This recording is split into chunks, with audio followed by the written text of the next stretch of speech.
This song, this song is a banger. Horrible. It's so It is good. horrible. It is fantastic. There is no way it's not. It is awesome. How you doing, Dimples? I'm all like, it's funny. That is so funny that you called me Dimples. Wait, I still feel like I'm zoomed in too close. I know. I was like, what's happening? It's like this. I've never had dimples. As I've aged, because everything is falling off my face, it's making these caverns in my cheeks that it looks like I have dimples. Are you serious? They're really not dimples. I don't know what you call them. Let me see. Like, do them again. See these things? Yeah. It's really because my skin is falling. Wrinkles is what we call them. Yeah, that's right. They're crevices. Actually, is what like I this. think they are. Yeah. Yeah. Laugh lines, but nothing was funny. It's like, it's upsetting. Like, I don't understand. I've got to have my face pulled tight. Two Gen Xers in love. Your face looks great. Look, you look great. Mine, don't talk to me about necks. Look at this. Actually, we're not doing that anymore. We're keeping it light and positive for everyone. Look at these lines. I have sedimentary rock in my neck. I don't know when this happened. Well, good morning to our millions of fans this morning. Everything has to get pulled. Holy crap. Good morning. Doing the best that you can. Happy belated Valentine's Day. And you're wearing the red. What does it say? Love and justice. Love and justice. Is that what you got for? It's from the Waco Legal Center. Something. Don't get mad. Don't at me, bro. Don't at me. But what did you do? Did you go out last night or no? Did you guys just? Last night, actually, what's funny is I went to a thing that was being held by the Baylor Law School about imposter syndrome.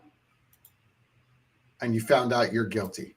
I found out I'm fabulous, and that's okay. And I can just be fabulous. Wait, an imposter syndrome? Seriously? Yeah, I did. Was it really good? It was so good. Like the best that I've ever seen, because it was talking about like, why do you have this imposter syndrome and what kind of imposter syndrome is it and where did it come from? And one of the things that they had, like I realized I had like using success to heal, which a lot of people do, but then the stereotype threat, like, oh, people saying Black people are lazy makes me work really harder. Like I'm not supposed to be here, or I don't want to fall into a stereotype. Like all these things that are just, we call it imposter syndrome and lump it into one thing, but then it was like breaking it down. And it was like, why do you have those things? Oh, look, Dorcas has, we hope we boost you for your meeting, Dorcas. Oh yes, 100%. But it was great. I'd do it again. That's really an interesting way to spend Valentine's Day. It was a great way to spend Valentine's. But my husband did give me this book. Did he go with you, by the way? No. Oh, this is the honey. Yes.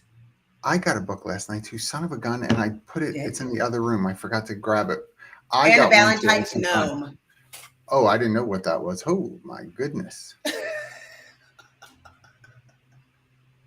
Stop. Gnome. How did you spend your Valentine's? So my executive producer is a bit under the weather. And so, and apparently it's my fault. So that's exciting. When I flew back the end of last week from Indiana. You brought the Rona with you? I brought what I thought was food poisoning with me because I stopped at CFA and on my way home and all Thursday through the night into Friday, myself and my bathroom were you serious? Oh yeah. Yes. Not throwing up, other end. And thanks. And I was like, crap, I had a bad chicken sandwich. Like, I guess that's what it was. I didn't really have, and my stomach was kind of on the bum for 2 days. And so anyway, she started to feel sick then this week and was like, you gave this to me. I'm like, oh, I didn't have the same symptoms. She's like, no. But I'm sure you were responsible some way. I'm sure. I was like, okay. I love the way you're like, I guess I got a bad chicken sandwich. No such thing. It was their pleasure. They would never give you a bad chicken sandwich. Ever. That cocaine crusted chicken is. They would give you a homophobic sandwich, but that's for another episode. Listen, actually, I didn't examine that. Sometimes they're shaped. I think somebody back there is shaping that chicken in a certain way to sort of, you know. Stick it to the man. Stick it to the man. So we did go out on Friday night though. So we had a dessert thing that we went to on Friday night, and I wasn't 100%, but it was really just my stomach. I felt fine otherwise, and so I didn't really eat much of anything. We had a celebratory pepperoni pizza. Todd fell asleep on the couch. In a heart-shaped pepperoni pizza? Because some places do that for Valentine's. Was it heart-shaped? No? No. Just a normal, I talked to my dad, and it was so cute. I don't know if any of you follow me on Facebook, but I had a post on Facebook and on LinkedIn, I Am Black History, and my dad read it, and he said, "You're so cute." My daddy said that. I was like, "Thanks, Daddy." So I know, he's adorable. I talked to my mom. I talked to my mom. And how's Mom? She is so funny, mostly unintentional. And so it's all good. It's first Valentine's Day without Dad. And so, that kind of stuff is hard. Maybe we should set them up. Could you imagine?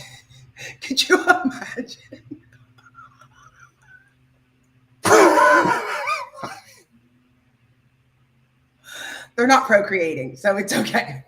Oh! Could you imagine if we had? I can't cover my eyes and my ears at the same time. Oh my gosh! Don't ever say that brother again. or a half sister. Oh, my mom would not. No. No. You don't know your mom. Oh no. No. No.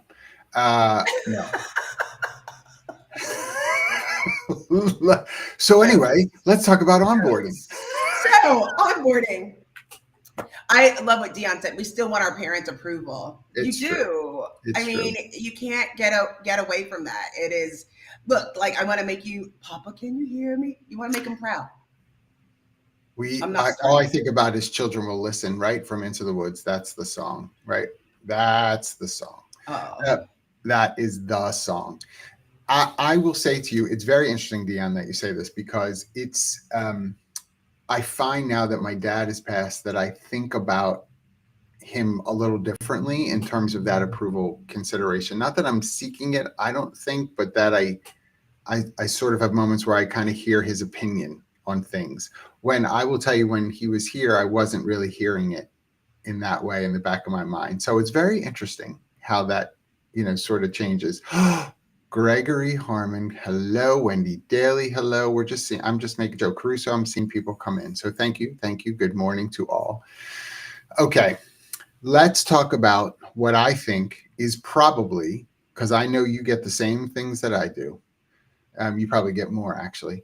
Everybody and their mother wants to send me the top 5, top 7, top 10 ways to improve employee onboarding. It's like everyone's white paper. It's like everyone's white paper, right? Like you get this stuff all the time. You read them and you're like,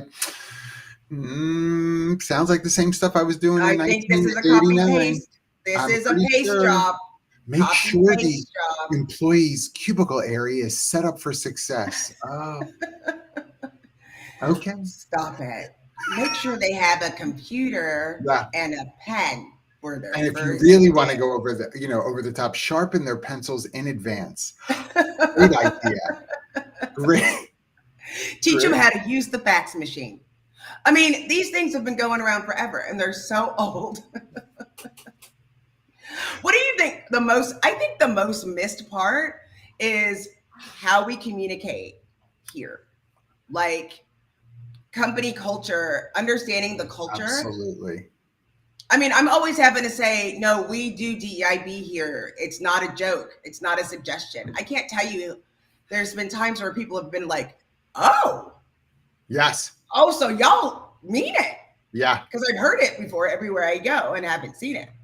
Well, or the frame of reference is I thought what we were doing was DEI related where I was. Now that I'm here, oh, Right. you know, like, yeah, because people bring to exactly your point, like people bring their frame of reference to your organization when they come in. So when you say we're going to have we're going to really hammer down communication. Well, it isn't that this part, well, I don't, most times it isn't that this person is coming in having never communicated with anyone ever before. So they're bringing in what they think, right, is the right way to communicate because that's what they typically do. So you're really, it's change management. A portion of onboarding is change management. How do we get people to think about a new approach to these things and one that's kind of in keeping with the culture, to your point, of the organization? That's a heavier lift than just watch this 10-minute video on how we communicate here. Right. I mean, people need to know. And what's so hard is like, remember, I think one of the hardest things is when you're hiring for a gap, like, oh, we need people who understand this really well and can hammer it down. And in 2 weeks, they're like, oh, they don't do this here. And then they stop the one reason that we hired you. Now you've masked it, you're hiding it, you're not doing it. And it's like, wait, we wanted that here. That's why we hired. It kind of goes back to that imposter syndrome where it's like, oh, they must have made a mistake because that's not how I am. But that's why you were hired. Right. And I don't want to, and I love what Wendy said too, because we don't want people to feel like they are less than, because there's no way they're interested in change management, approaching communication different, approaching DE&I differently, the things that are really cultural for the organization. If they walk in and there's nothing set up for them, there's no computer, the email isn't even set up, and they're like, oh gosh, we didn't realize you were starting today. Oh, that's fantastic. That's the worst. Yeah, right. That's the worst. And it happens. And you're like, ha, ha, ha, we didn't realize you were starting today. That person is like, oh, okay. I've been so excited to come to start this new job. Right. Thanks for telling me that. I mean, you start at 8 and the person's there at like 7:45, bright and shiny, and like their boss isn't even there. They're not on the security list. They don't have a badge. Yeah, and they're waiting at that. I mean, I have had that bad experience, and I've been a part of companies where honestly we dropped the ball. And they're like, oh, go get a cup of coffee, and you walk in there and you don't know how to use it. Yeah. You don't know where the cream is. Well, I've worked. People are staring at you like they don't know if you're like, is it who is this person? Or not? Yeah. It's true. We had, I mean, one that comes to mind. I can think of an employee who security wouldn't let them through because they didn't have a badge or anything yet, and no one was there to meet them, which is really typically what happened. Someone from HR usually met the person and brought them in and let them go get their badge right away, took them through those things so that they didn't have that problem. And because someone who was supposed to be there that morning didn't come that morning and no one noticed, that person sat for 35 minutes at the security area watching everybody else come in and go through, sort of feeling dumb that I'm just standing here doing that. And it's like, what a terrible 35-minute first impression that you just. And it lasts because now they're just looking for everything else that's not gonna. Right. I mean, they're looking for a new job on their first day. Oh, they are on their phone on Indeed applying in those 35 minutes because it's like, I guess you don't really want me here. Like and I, to those bad days, I would say what I have found to be probably most helpful is communicate and tell someone, oh my gosh, call their cell phone. Hey Mary, I bet you're right at security. I am. I've been here for about 5 minutes. I'm so sorry. You were going to meet Jim this morning, who was going to walk you through. And actually, Jim just woke up this morning with a stomach bug. And obviously, we don't want he had a bad Chick-fil-A sandwich. Bad Chick-fil-A sandwich. And my man sitting on the throne. And so, like, but I will tell you, be owning that, like Mary is going to be like, oh my gosh, that's like, let her in on what's going on so that, you know, and you're saying, I'm quickly getting ready to come over there. I'm going to tell you, I know you've been there 5 minutes. I'm about 30 minutes away, just where I live. I'm on my way. I am so sorry that this happened. Give Mary the chance to say, thank you. I appreciate you letting me know these things happen. Feel free. There's a Starbucks across the street. Feel free. Like, don't feel pressure and waiting for me. Yes. I will be back. I'll buy that coffee when I get there. I will give you a call as soon as I'm in the parking lot. Absolutely. Like, and I will tell you, when I've had to do those things, people are more gracious than you think they're going to be. You think Jim wanted to wake up that morning with stomach virus? No. So Mary understands that. Instead of like, oh, you know, you can't count on Jim. Okay, well, what do you think he did? Lick the driveway or something in order to catch a virus? Right. Like, why would you throw Jim under the bus on day one? Because that now gives Mary some insight into, how do people really handle one another? They talk behind each other's backs, right? Now you're giving an impression that Mary is maybe not going to be so excited about staying. You know, you said Mary, you're making me laugh. One time, so I took my executive producer to Disney World, and it was like the birthday time, you know, that they had. I don't know if you've ever been to Disney World, but we were staying at the Grand Floridian. Okay, I haven't stayed at the Grand Floridian, but I have been to Disney a million times. Yes. Well, they have a birthday thing that they do, and it was Todd's birthday, and this little boy had a broken arm, and they had Mary Poppins because they have character breakfast. So Mary Poppins was at the breakfast, and this little boy was like, Mary, and the lady said, he was like, oh, what happened, little boy? And this lady goes, go ahead. Tell Mary how you jumped off the roof with the umbrella 3 days before our trip to Disneyland we've been waiting on for 3 years. Go ahead. It's somebody from my family, wasn't it? Dying. And then the full cast, and the mom was like, tell Mary how you jumped off the roof. Tell her what a great idea you had. I didn't know umbrella had that many syllables in it. Umbrella. Yeah. I think they were from Philly for sure. For sure. That's a Philly way to say umbrella. Umbrella. We're going to the, it's pouring. I'm going to the Acme. I need an umbrella. Let me go down to the stairs to go get one. Yeah. But I will tell you, like, what you're saying is so true of feeling that way and just owning it. And at least be one of those things like, we're going to acknowledge this and own that. But also, if I used to be an agency recruiter, and if you're an agency recruiter, the account manager should be walking in every single first day, not only to make sure that the candidate is there, but then to get more business. Like, you should be there on site, walking them in, you know, escorting them to their desk. Nobody does that anymore. They should absolutely listen. I'm not saying you're wrong. I'm just saying I'm not wrong. They're not doing that. Because you need to make sure that they show up. Yes. Well, especially these days, you might not even meet the candidate. They don't meet candidates. Like, we used to have to meet candidates. They had to fill out paperwork before we even had I've talked to staffing agencies and staffing recruiters, and they're like, well, hopefully they show up. And I'm like, oh, hopefully. And they're like, yeah, it's light industrial. You just can never know. And I'm like, oh my gosh. You really should walk them on. Why are you saying it like that? And do you wind up slipping and saying that to the client as well? Like, let's hope these people show up. Yeah. What kind of confidence do they have? Industry. It's light industrial, which is one of my favorite categories. Light industrial. You're like, I don't know what that means. It's like, why would you just call it what it is if you feel like it's like customer service, or if you feel like it's like first tier packing boxes because for distribution, warehouse work? Call it warehouse. Why you got to call it light industrial? People are like, first of all, light industrial is a company that does lighting in Hollywood. Right. Exactly. But it's funny that you talked about third-party agencies, because one of the things that I think is really hard for a third-party agency recruiting firm, or staffing, if that's what you're using, is they can't necessarily guarantee that the pattern of communication that perhaps that recruiting organization has with the individual candidate is actually going to be what it's like for that person once they get to the organization. So That's you right. can really have a stepped up staffing agency that is overly communicative, following up with things with email. You have managers, account managers that are following up with the individual saying, hey, how did that interview go?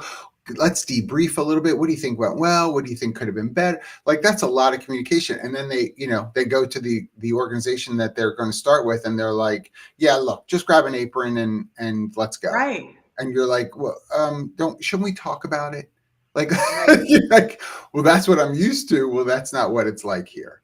I expect them to be onboarded by the agency before they even go to the other place. And the agency should have wisdom into and help. If you're dealing with a company that's just not very good with onboarding, it's just not.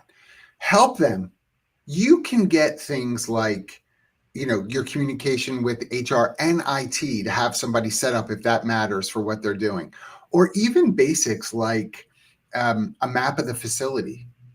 Like, here's a lay of the land in advance of you starting, so that you can kind of know where you're going. Here's the area where you'll be working. Over here is where the break area is. Here's the restrooms. If you do have any issues and need HR, here's where their offices are. You can do that. You don't need to wait for them to start there. If you got to help set it all up for success, I think, and I don't know if there's any staffing agency folks that are watching us this morning, but I'd be curious to know if you do that, and if there's other stuff that I'm not mentioning. But things like that, I think you can own to make the onboarding experience much better, in spite of the company that they're going to work for, really.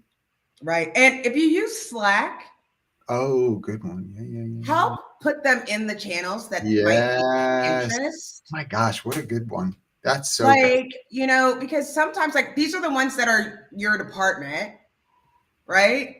These are some of the fun ones. Like, you're getting to know the person. Like, do you have any pets? Oh, I have a cat. We prefer cats Slack channel, and a We Dig Dogs channel, where we put up pictures of our pets.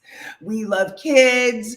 Like, there's different Slack channels, and let people know which ones are available, especially the ones that are more, especially when you're remote, of giving people an opportunity to know how to get to know some of their peers. Sometimes that's the only place they're going to see them outside of the all company meeting.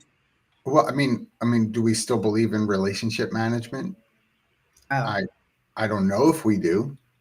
I would think we do, because people talk about culture, and you're like, well, culture is fed through relationship.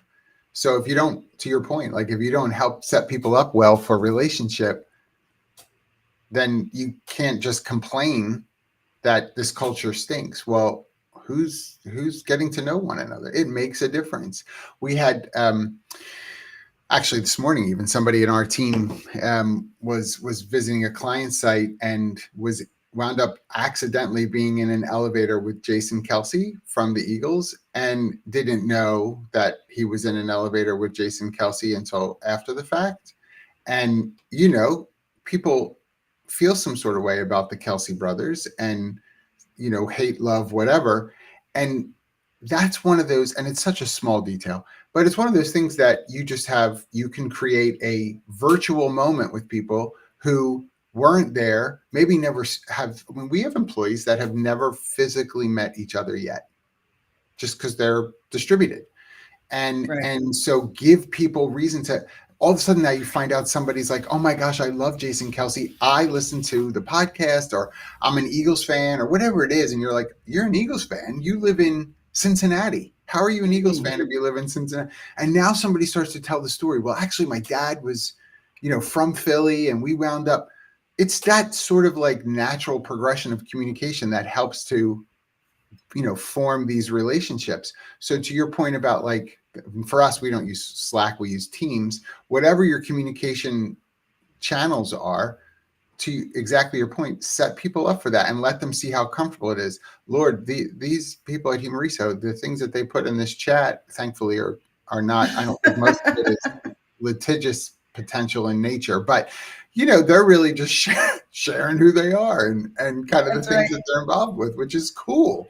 Like I love that's, Nikki. I guess Nikki's popped in here because we're talking about staffing hey, agencies. Nikki. So I love like launch operations. I thought it said lunch. I haven't had breakfast. Launch operations. We understand what the organization's onboarding is. That's right. It helps you if you have that staffing to get to know them so that they have it. You're funny, delish. And then I mean, I also, they're not really that delish. I mean, they're all right. They're not a sponsor, not sponsored. But I love what Wendy said too.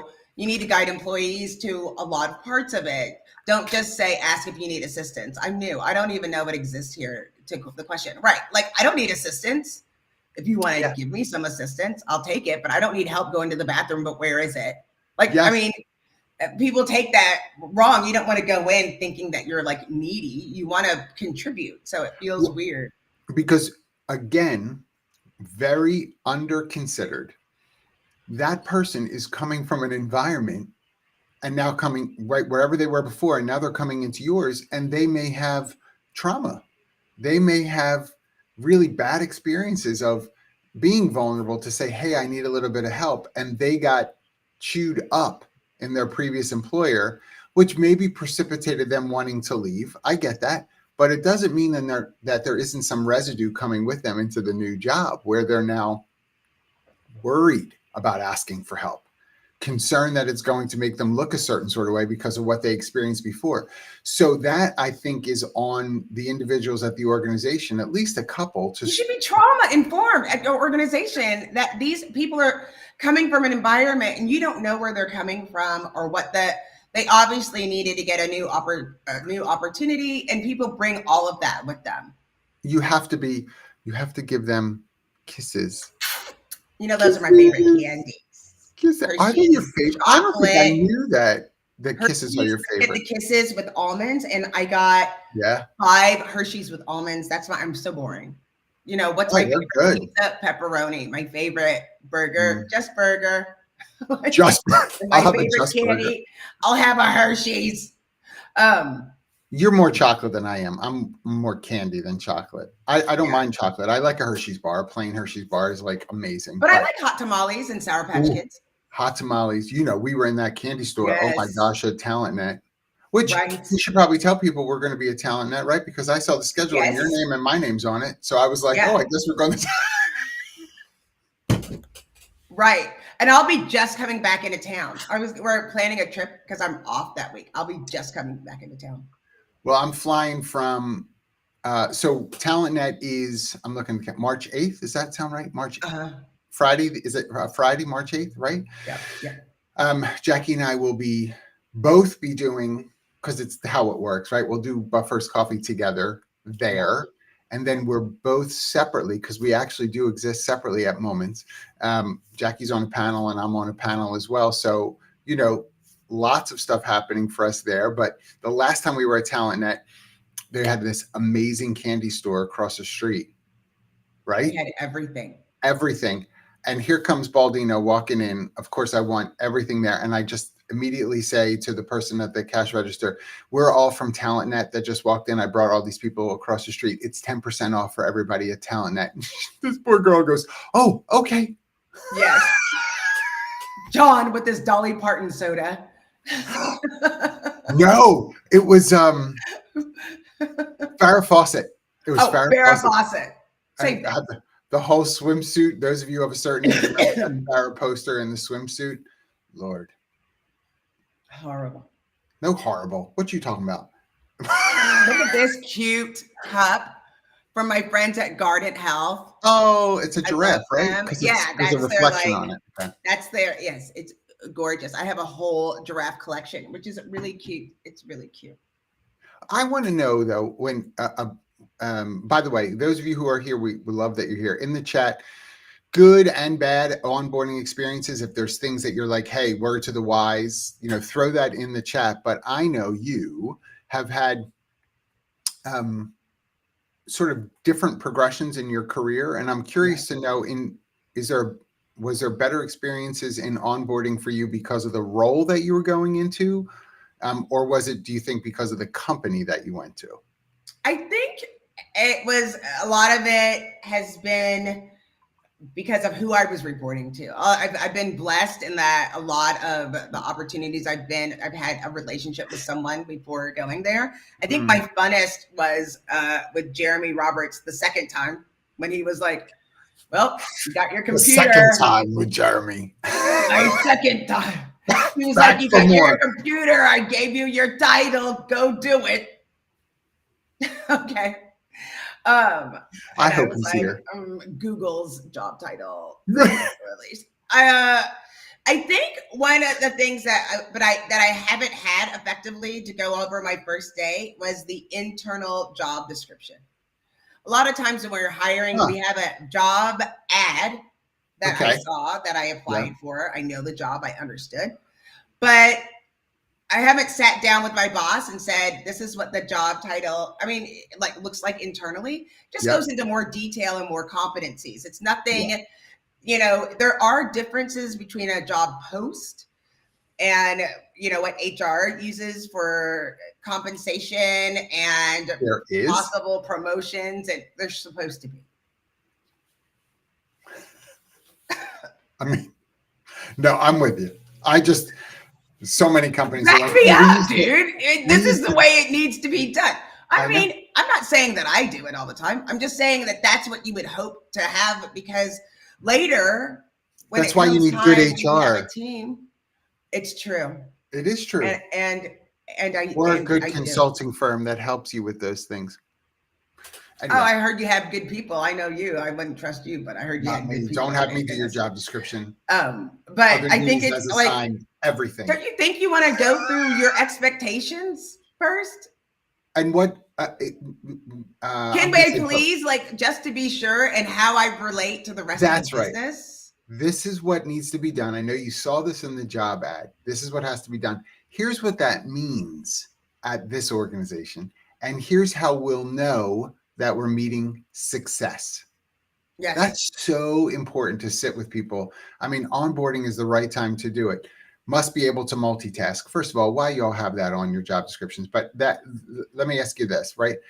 What does that mean at the company? Give people a context of that. What is multitask? Well, what we mean by that is there's such a high influx of email or phone calls coming into this particular role that there's going to be times where you need to be both astute in customer service type response on the phone, concurrent to being on the computer, looking up account information, trying to be a bit of a detective at times and trying to figure out why that person's having the struggle that they're having. So you need to be both a little analytical and empathetic at the same time.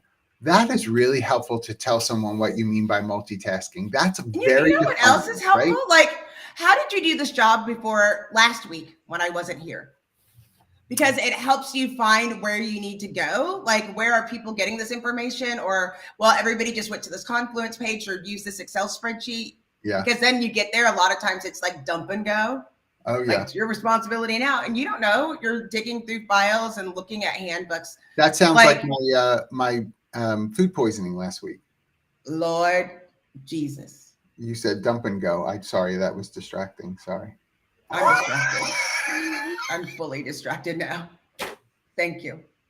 Look, I have a friend. Sarah's here. See, I have my friend Sarah said it definitely has to be the best onboarding has to do with being structured, right?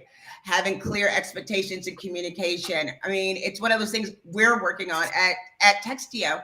And no, you try to do these things. And when you do your company surveys, you should use that for more than that, because a lot of times it'll tell you what was missing on your first day. Yes. This is what I wish I would have had. And I will tell you, Sarah, by the way, thank you for sharing that. I have to kind of push against that. Not that I disagree. That's not what I mean. But there are companies that the word structure gives people hives. And so they're like, well, we can't. You mean the word structure? No, we don't use the word structure. No, but I mean the idea of saying, hey, let's get onboarding a little tighter and a little bit more structured. It's a little haphazard. Not if HR does it, because they hate you anyway. Right. Well, this is true. So don't worry about it. But my sister's coming. I don't know if she's coming in. I should try to make her come in. Why you do this to her? Okay. She may not want to be on camera. You know what I mean? Then she shouldn't walk by my office then. Oh. Then get back in the house. Okay. I do love what Gregory said as well. Greg said, let's not forget that personal part too, because I think it's always helpful. And again, if you can do this, have that remote lunch, right? Share a video screen, have lunch together. Maybe during that conversation, you can walk through the job description. It doesn't have to be that this is our job description meeting and then we'll have our fun little hangout time. No. Pull them together. Let them understand that in the course of building rapport and relationship, we're actually able to be productive and get work done. That's who we are at our particular organization. That kind of interaction speaks volumes without you having to say, we're really nice to one another. We're just wonderful people, because that isn't going to matter very much when they go to their first meeting and they're like, well, Bob never does what he's supposed to do. Ooh, what does nice mean here? I thought I had a whole definition of nice that apparently is wrong. What does collaborative mean here? It sounds like there's a lot of blame. I don't hear a lot of collaboration. They're going to pick up on these things. We're like a family. Oh.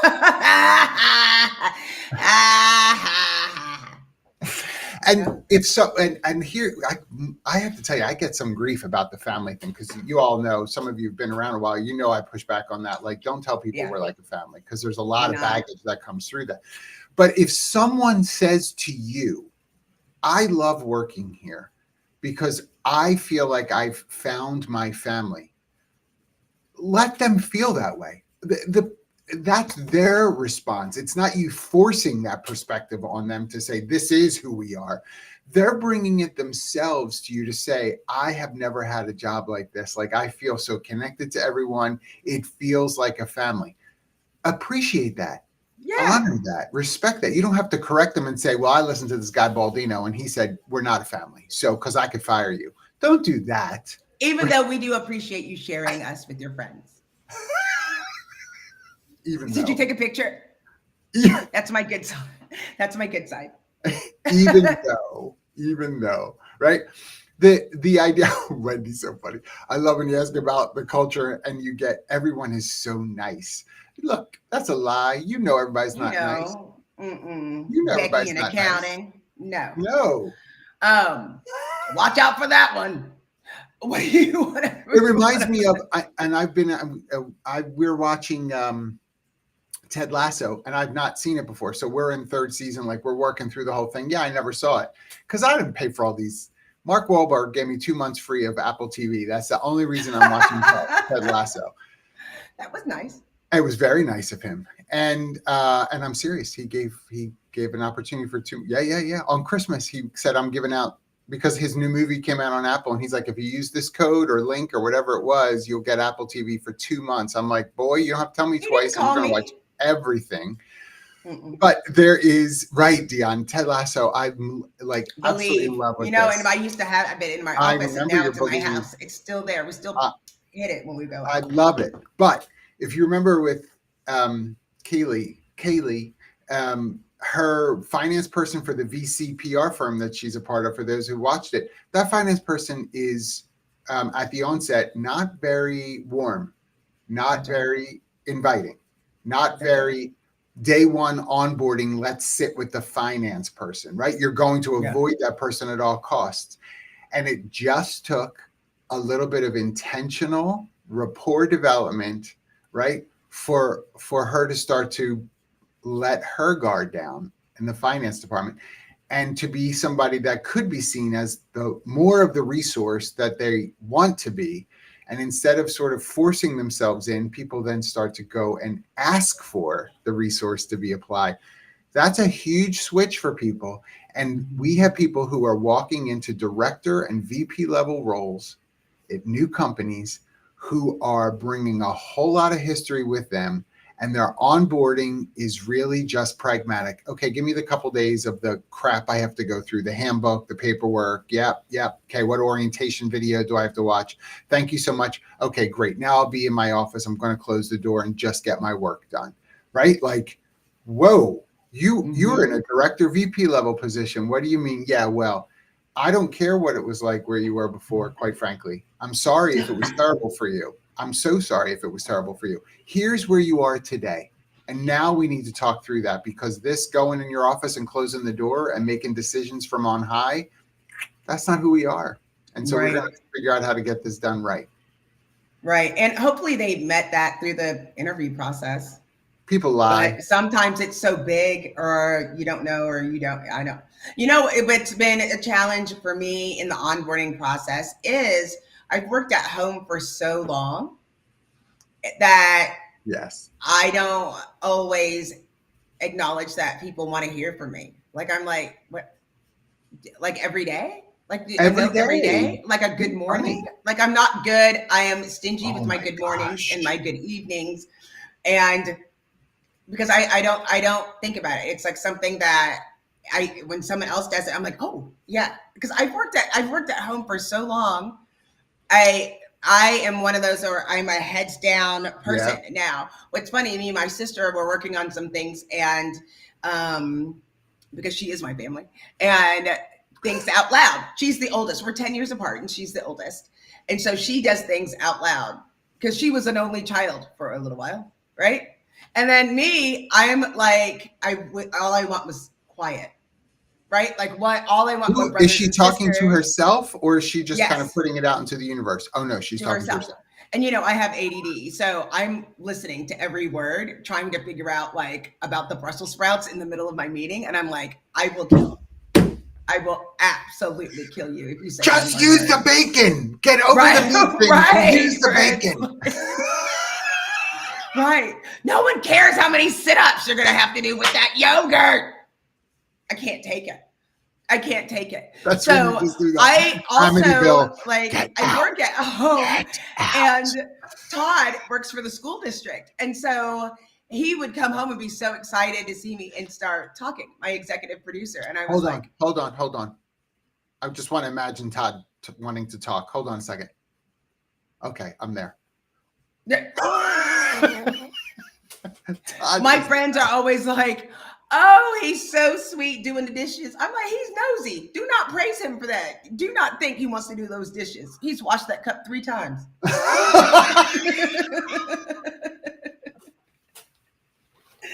He is not being sweet. He is being nosy, and he's gonna jump in. You can be both. You can be sweet and nosy. That happens.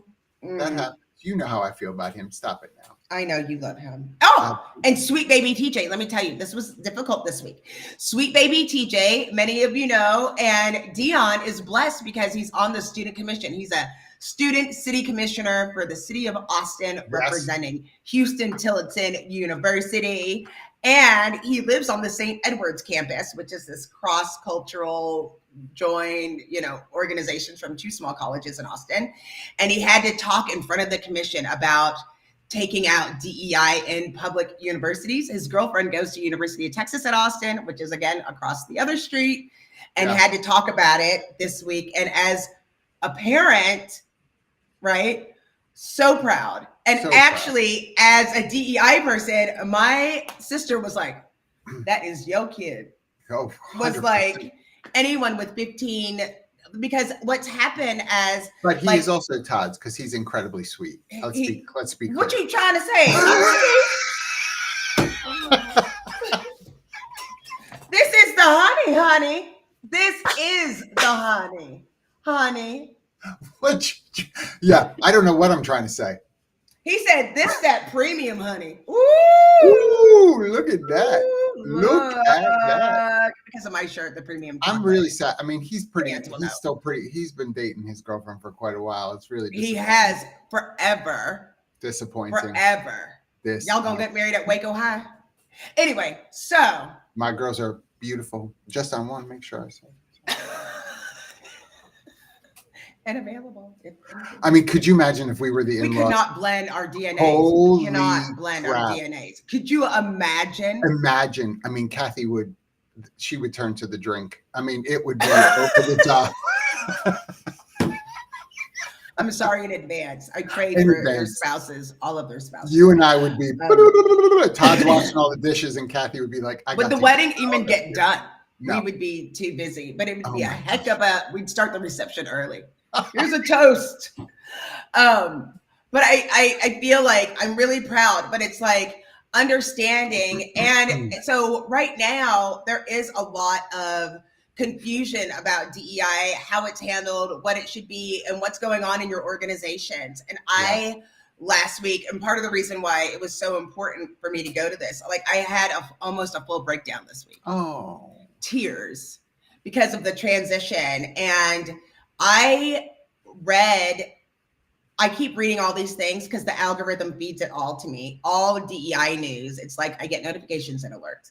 And a lot of people ask me about that. And I had my one-on-one with my boss, great timing, waterworks, like full waterworks, all because he did the rudest thing and said, so how you doing? Awful. Don't ask me that question. Waterworks. And it was so important for me. And he said the best thing ever. Jensen Harris is my boss, the CEO of Textio. And he said, let's talk about this. And he was like, you are more than your job title. Because I was like, I just keep saying DEI is dead, DEI is poison, like withdrawal of this, the woke agenda, all these things. And it was getting to me in that day. And Kieran had written an article about leaving the organization. Like it was just all the feels just came all the way up. And it was so important. And it was like, no matter what, remember you have more to offer to this world than your job. Like, don't get so caught up in what other people are doing. Like you are more than that. And I needed that. And I realized that it was just an inversion of imposter syndrome and being like, if everybody takes DEI out, what does that mean? And it was like, it means nothing to you because you do DEI here at Textio and that's your job. P.S. Right. Even though educating the world is part of one of the like selves that you take on. I would say, I think that there's room specifically to start with in onboarding, to be quite honest, where you're setting the tone in that onboarding for what a variety of components culturally of the organization are like. So DE&I should be a part of it. So when I'm talking to someone who's coming on to Humoriso, I talk about our approach to equity and inclusion. Like I'd say, this is how we exist with one another. Here's how in the work that we do, we offer this out to our clients. And that is the Slack channel and Teams information. That is the how often do we meet? How do we communicate? Where can I go for resources? Because you want them to be included. I need to have you as a guest, by the way. Right? I need to do a Friday guest.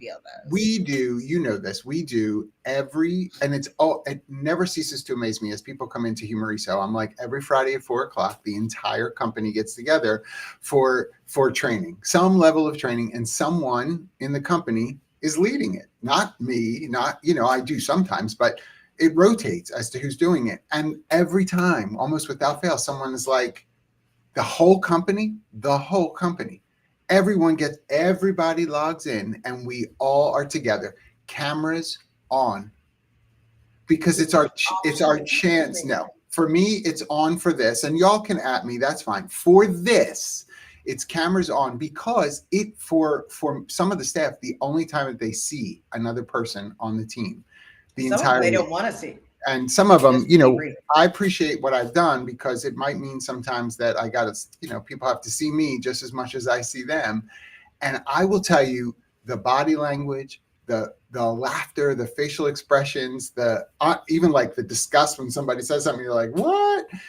There's so much to that. Now, if someone is having an issue, of course, their camera's off. I got it. But by and large, we do that so that this gives an opportunity. Number one, I have to tell you, and this is the truth, there are people that don't know from visible diversity characteristics where someone's coming from. And so when that camera comes on and they're like, oh my gosh, I've talked to so-and-so for 2 weeks and never saw the person.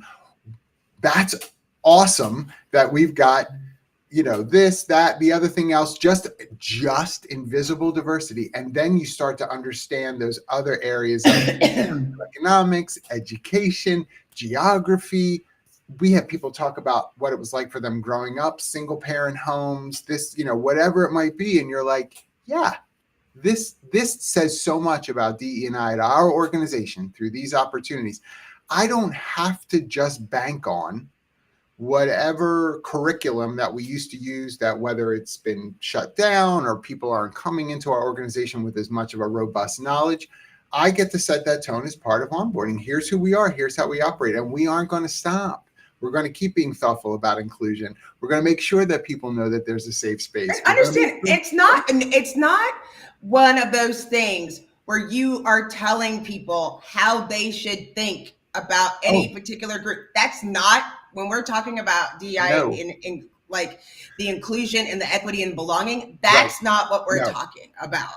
Like that's what people try to think that is happening when you're putting those, that's the propaganda behind it.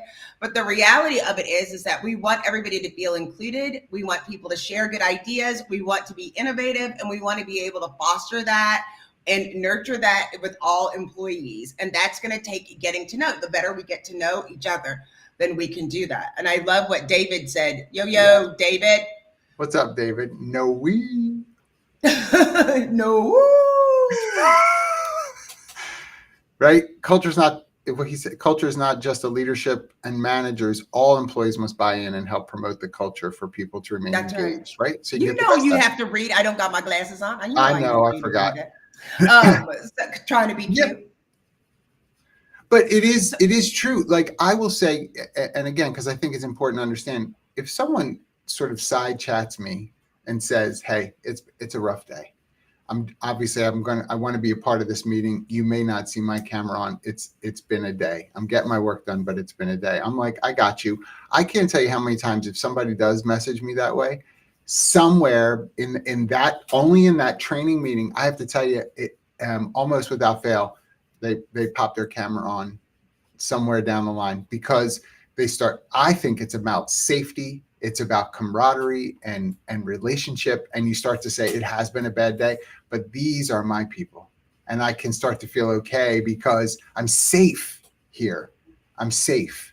And and everybody who knows me, it doesn't take much for me to cry. It doesn't take a whole lot of anything to get me to cry. He almost cried when I said I cried. He didn't even know what I was talking about. I don't even know what she's talking about. And the tears come on. I mean, Kathy's always like, we're watching this thing 10 seconds in, you already got tears in your eyes. I'm like, I know. Todd does that too. He will. I mean, it's like, this is a Hallmark movie. Like, she was going to lose her job and have to move to the country. Like, why are you crying? That she is going that the bakery is going to get sold. She's got to save the farm. Listen.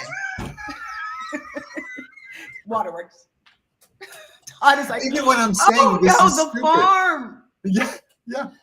This was her first love, and he went off to the service, and I feel some sort of angry way about somebody from high school will show up in 5 minutes. Yes.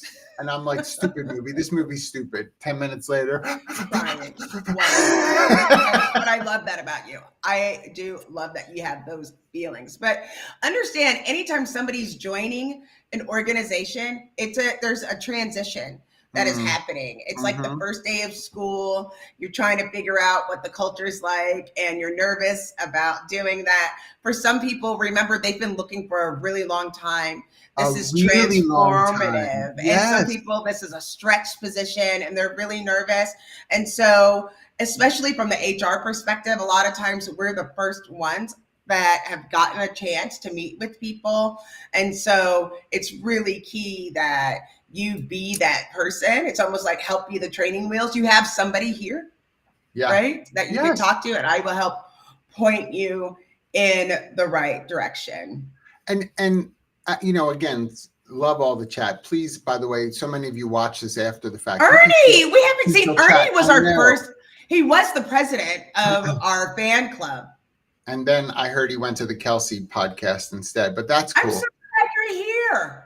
But Ernie is right. Like the idea of it's both and. It's never everything that is culturally considered around an organization cannot be in just one person's lap. It's everyone. So it does include management. It does include leadership. It includes all stakeholders, which is every employee in the company. That's absolutely true. I think that one of the things that and again, I know we just have a few minutes left, but one thing that we didn't say when it comes to onboarding is some companies that I get to be involved with, we don't do a great job of asking for feedback 3 months later to say, how was onboarding? Now that you've had a chance to start to like do the work, be a part of things here, and can look back on sort of the onboarding process, not just the one-day orientation. And by the way, if that's all your onboarding is that one-day orientation, come on. But like, what could we do better? What actually went well? Because there are times I've had employees say, I love that we did this. And I think it's not that great.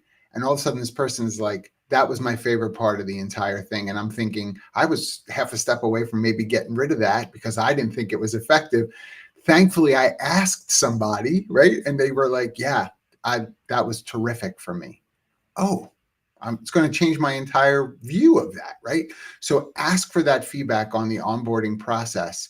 And I think the other thing that's important is line people up with somebody else. Like if I'm new at a company and Jackie's been here for a little while, and you can ask Jackie to like be intentional about checking in with me even once a week for 15 minutes, just to be like, listen, I have no management responsibility over you, That's right. But I just want to know how you're doing.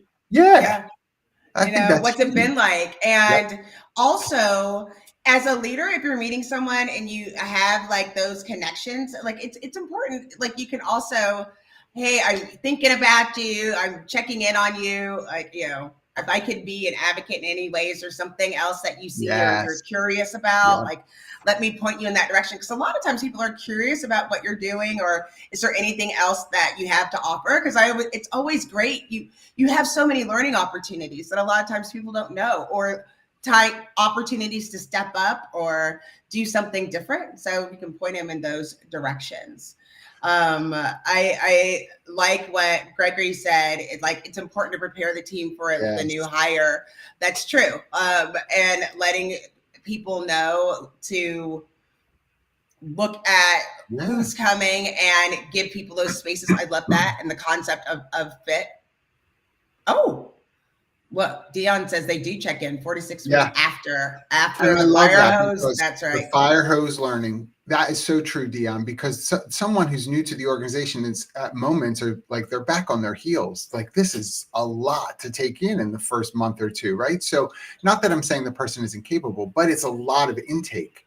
Give them a second to breathe after that, to then ask for their opinion.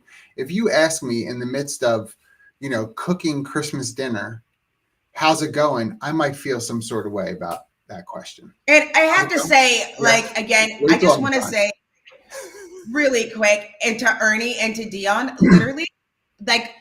literally our first shows, I think it was just me and John and Ernie and Dion. I appreciate y'all so much for supporting us in that way. And I just wanted to throw that out there while I was thinking on it and had it in the mind because Joe and Nikki and Wendy and there's so many, but they always will have a special place because this is a family, it is a family. And in that regard, we learn from one another. Like this is, and I love what Miguel wrote as well. But this idea of you don't always know what's going to be important to somebody, right? And so when you open up doors for this, I mean, Miguel is sharing from a remote work like you, Jackie, right? Importance and saying I appreciate when I get to see facial expressions and body language because I feel like I can create a connection in a different way with somebody. This is such helpful feedback. Did you see Boo Boo? Who's Boo Boo? Look at Jeremy. Where you been? Jeremy, whole I was just talking about you yesterday. I always talk about you. We Everybody just knows talked about him in Jeremy. this episode. That's why he's coughing. Listen, you got to get here on time. You're here in my heart. Well, I'm on one side. I just want to be clear. Todd's at the kitchen sink cleaning up, but Jeremy's on one side. I'm on the other. That's right. Oh, my days. This is the fastest hour in show business. It's such a good time. Is. We love you all. Ernie said he wasn't given an onboarding. We should have onboarded people to the maybe next time we'll onboard. Ernie, when we send you the survey, you can give us that feedback. Look for that survey in your email. Okay, so I want to ask a question too, and love to see this in the chat, because as we're doing it, we're progressing. We want to put this in, so we record it. We know we do LinkedIn Live. We're going to stay doing the LinkedIn Live, but give you other places to listen and share our podcast. So, I know. I mean, I love him more than I can put into words. Okay, I love him more than my luggage. The goat. The goat. You look for more But First coffee coming. So please come on the road with us. We're going to be at TalentNet. We're going to be at Transform. We are going to be everywhere. Look at that mug. Look at somebody. I'm transformed. I'm going to tell somebody better have that mug for me arriving today. I don't know why Jackie's the only one who gets one. Where's my mug? It's not like I don't hate Hershey. But I'm just saying. Listen. Clink. Bye. Bye.